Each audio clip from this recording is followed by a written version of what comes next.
Hi, I'm Dave Forsyth, and this is episode 12 of our video series, Avid Tips and Techniques.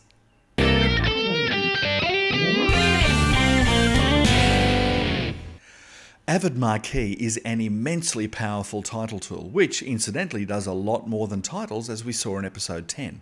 Today, I want to do something that's text-oriented and animate some text along a path.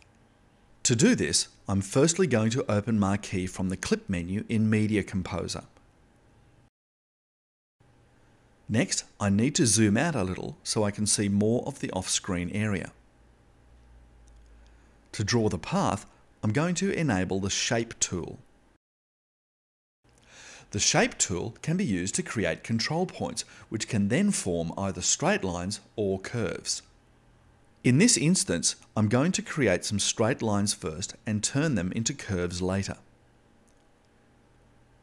So here we have 3 straight lines in a roller coaster style shape.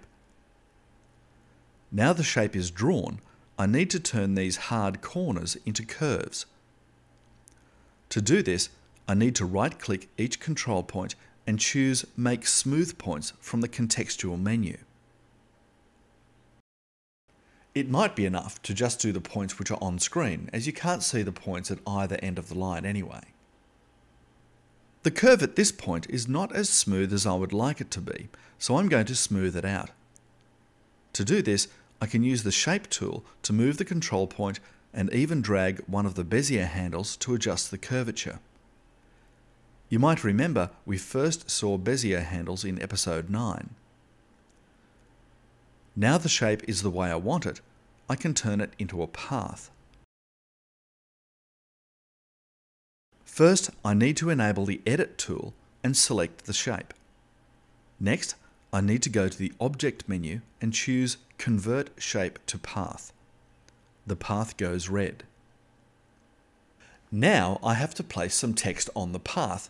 As long as the path is still selected, this is easy. If it isn't, you will need to select the path first. Because the path is selected, I simply enable the Text tool.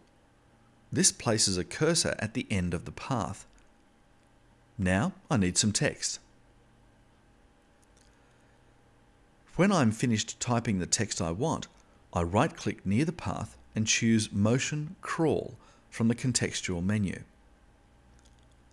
To play the animation, I go back to the Edit tool.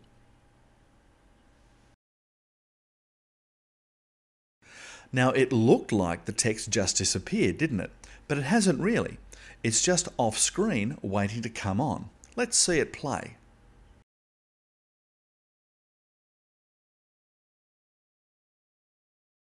Okay, not bad. But what if we wanted the text to run left to right instead? Well, to make that happen, we need to use the timeline and keyframe the animation.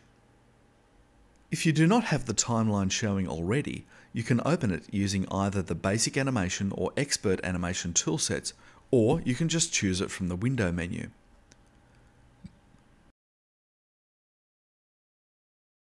You might need to move the timeline to the second monitor if you have one, or simply drag the top edge up and make it taller.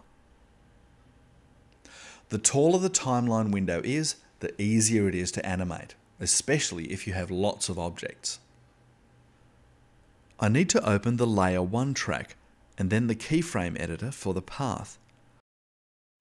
Dragging the top edge up gives me lots of space to see my keyframing. I then open the Text Parameter group and click the Scroll Position parameter. This then displays a white line which represents the changes being made to this parameter. The line travels from the lower left to the upper right, but since I want the text to run the other way, it needs to run from the upper left to the lower right. This is very easily done by right-clicking the line and choosing Flip Curve Invert Values from the contextual menu. Now let's play the effect.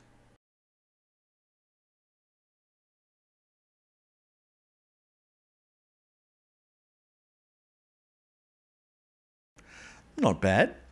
But what I'd really like now is for the text to pause in the middle of the screen about 1 second into the effect. To make this happen, I need more keyframes.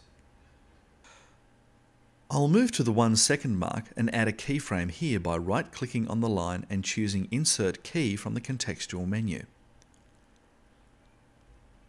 I will then place another keyframe 1 second from the end of the effect to restart the move. I will now set their values to 50 by shift dragging each one to the 50 line.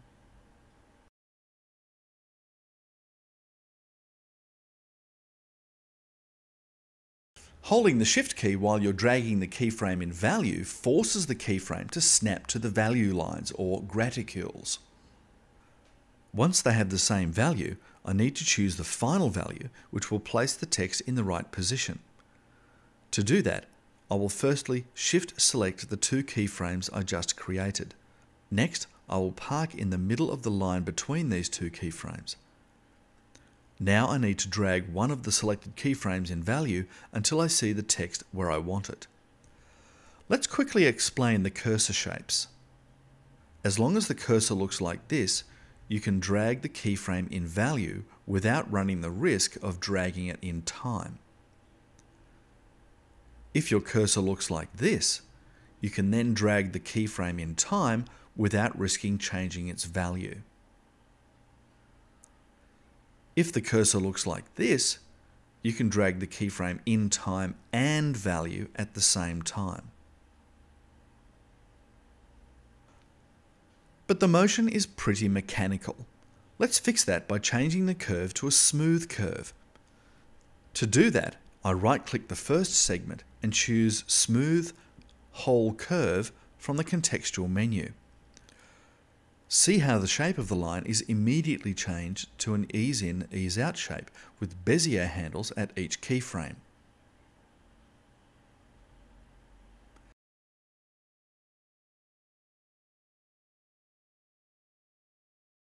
Much better. Now you could just start manipulating the Bezier handles to adjust the degree of curvature of the line between the keyframes, but I'll let you explore that on your own. Until next time, I'm Dave Forsyth. Cheers for now.